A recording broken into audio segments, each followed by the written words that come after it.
외동아들인 날은 기대하는 부모님께 자랑스러운 날들이 되고 싶었지만 실제로 난 한없이 부족하기만 했다. 윤채야, 이제 학교에 엄마 그만 좀 가게 해줘. 응? 학창 시절 어머니는 우리 학교에 자주 오셔야 했다. 중학교 때부터 친구들에게 왕따를 심하게 당하고 있었지만 부모님에게는 숨긴 채 학교 생활을 했다. 고등학교 3학년이 되어서야 내 얼굴에 상처를 발견한 어머니는 내가 학교에서 복력을 당한 사실을 알게 되셨다.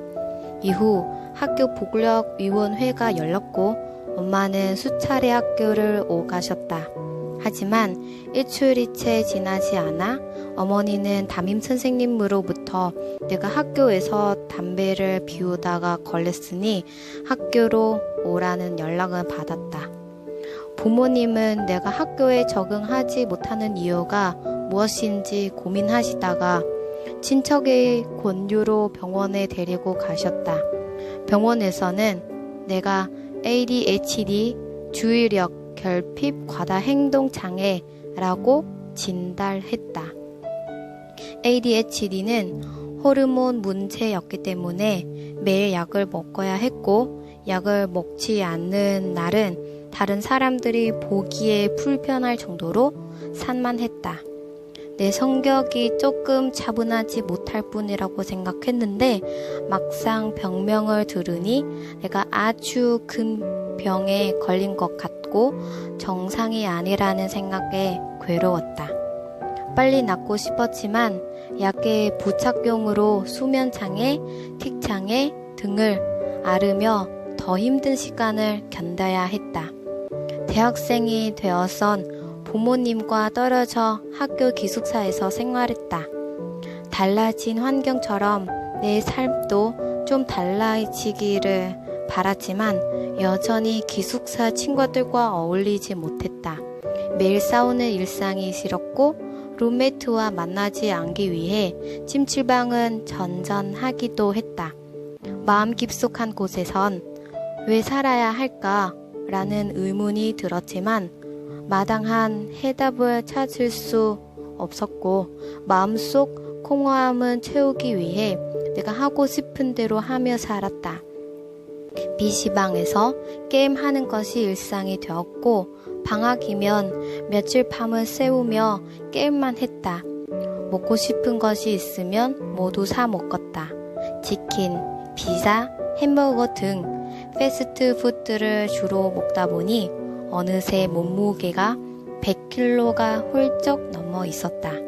흡연, 비만, 게임, 중독 등 여러 가지 이유로 나는 항상 아팠다. 내 욕구를 따라간 결과 내 몸과 마음이 모두 병들어 있었다. 나는 이런 내 삶에서 벗어나고 싶었고 아버지 동료분의 소개를 받아 인도로 봉사활동을 떠났다. 인도 마니푸르에서의 생활을 한국과 참 많이 달랐다. 가장 크게 다른 것은 음식이었다. 인도에 도착한 다음날 아침 식사 시간, 식탁에는 각종 삶은 야채와 생선 구이 등이 있었다. 인도 사람들은 귀한 생선 구이라며 좋아하는데 나는 무엇을 먹을지 몰라 겨우 밥만 먹고 있었다. 패스트푸드에 길들여진 탓에 싱거운 야채나 비린 생선 구이나 낯설게만 느껴졌다. 그런 내 모습을 보신 사모님은 윤채야, 맛이 없다는 생각만 하지 말고 그냥 한번 먹고 봐 라고 말씀하셨다. 사실 처음에는 치킨, 피자 등 한국에서 먹던 음식이 무척 그리웠지만 1년 동안 이곳에서 살아야 한다고 생각하니 마음을 고쳐 먹어야 할 것 같았다.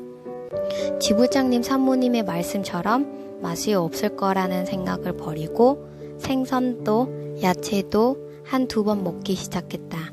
신기하게도 몇 달이 지나자 어느새 그렇게 먹고 싶었던 패스트푸드에 대한 욕구가 사라지고 현지 음식을 맛있게 먹고 있는 내 모습을 발견할 수 있었다. 인도에서는 지역별로 개최되는 월드캠프, 한국어 클래스, 마인드 캠프 등 여러 활동이 있다.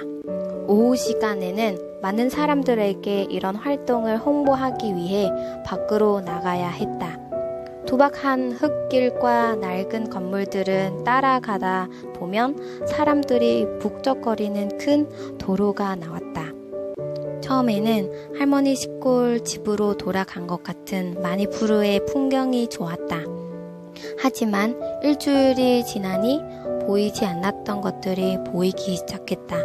뜨거운 햇빛과 머리를 아프게 하는 매연을 밖에 나가 있는 4시간 동안 힘들다는 말만 반복하게 했다.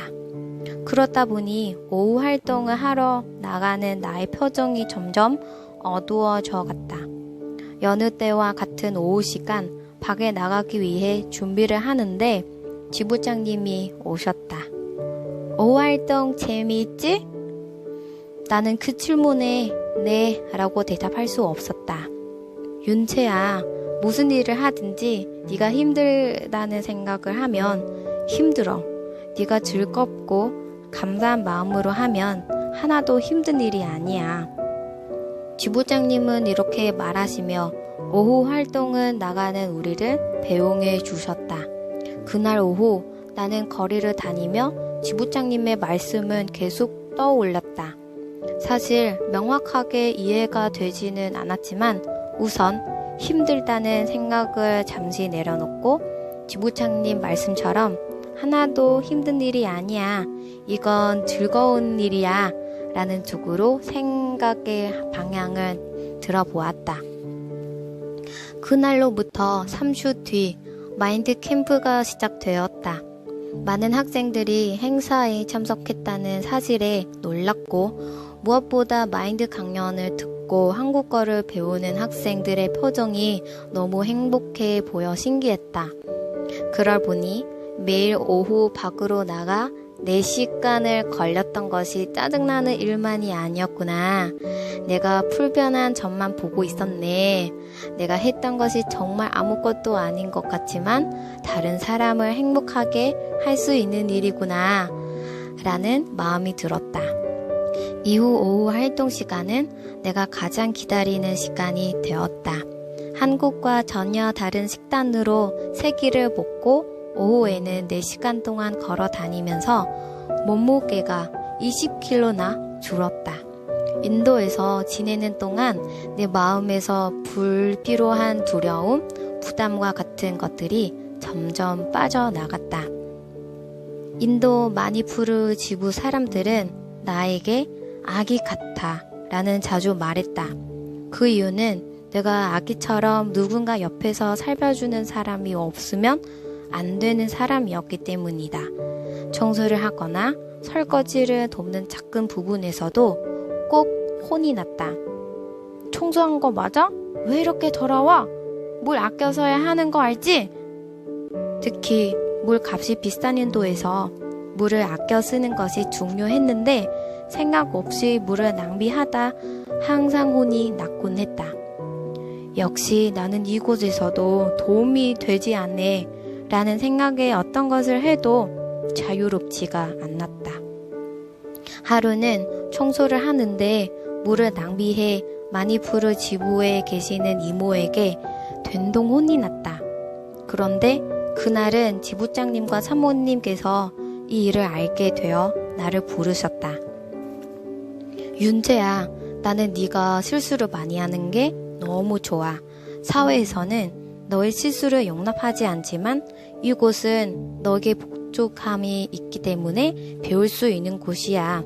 나는 절대 너 부족함을 문제 삼지 않으니까 눈치 보지 말고 네 방식대로 생활해. 그렇게 부족함이 드러나야 고칠 수 있어. 이곳에 사는 모든 사람들은 너를 위해 혼을 내는 거야. 어디를 가나 도움이 되지 않고 부족한 투성이인 나였지만 인도 가족들은 그런 부족한 모습들을 싫어하거나 무시하는 것이 아니라 오히려 사랑하는 마음으로 나를 잡아주었다. 이후로는 마니푸르 지부의 가족들이 나를 혼내도 모든 것이 사랑과 관심으로는 느껴졌다.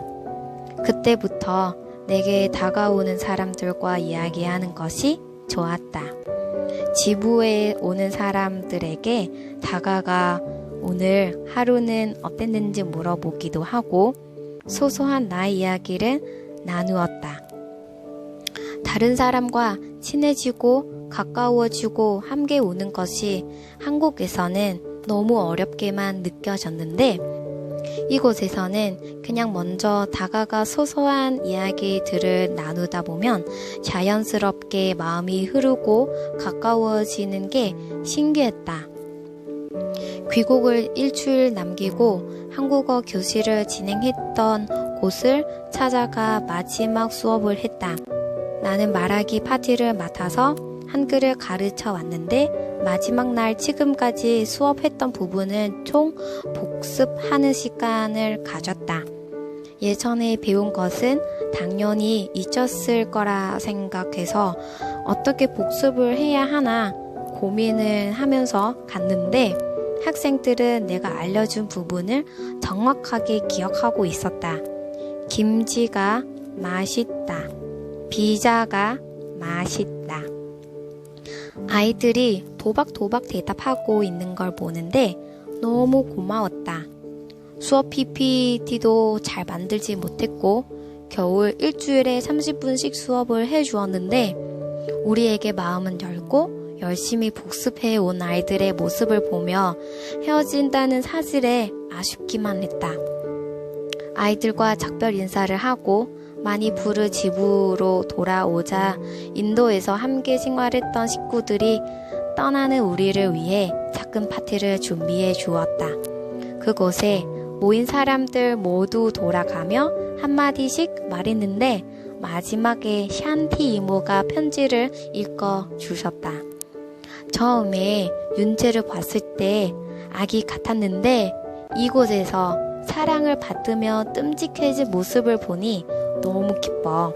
윤재가 많이 부르에서 많은 사랑을 받았다고 했는데 오히려 나는 윤채에게 많은 사랑을 받았어. 나는 이모를 위해 아무것도 한 것이 없어 처음에는 놀랐다. 편지 낭독을 마친 이모는 내게 다가왔다. 윤채야, 나는 네가 부족한 모습에 매이지 않고 항상 먼저 다가와서 너 이야기를 해줘서 고마웠어. 너랑 이야기를 하다 보면 나도 내 어려운 형편에서 벗어날 수 있었어. 넌 내 마음의 든든한 지원꾼이야. 단지 나는 인도에서 많은 사랑을 받았고 그 이야기를 말했을 뿐인데 그 사랑이 전해졌다는 것이 신기했다. 항상 내 부족함에 매여 살아야 하는 이유를 알 수 없었던 나는 내가 원하는 대로 해보아도 아무것도 얻을 수 없었다. 그런데 인도에 와서 세상에서 가장 행복한 삶을 발견했다.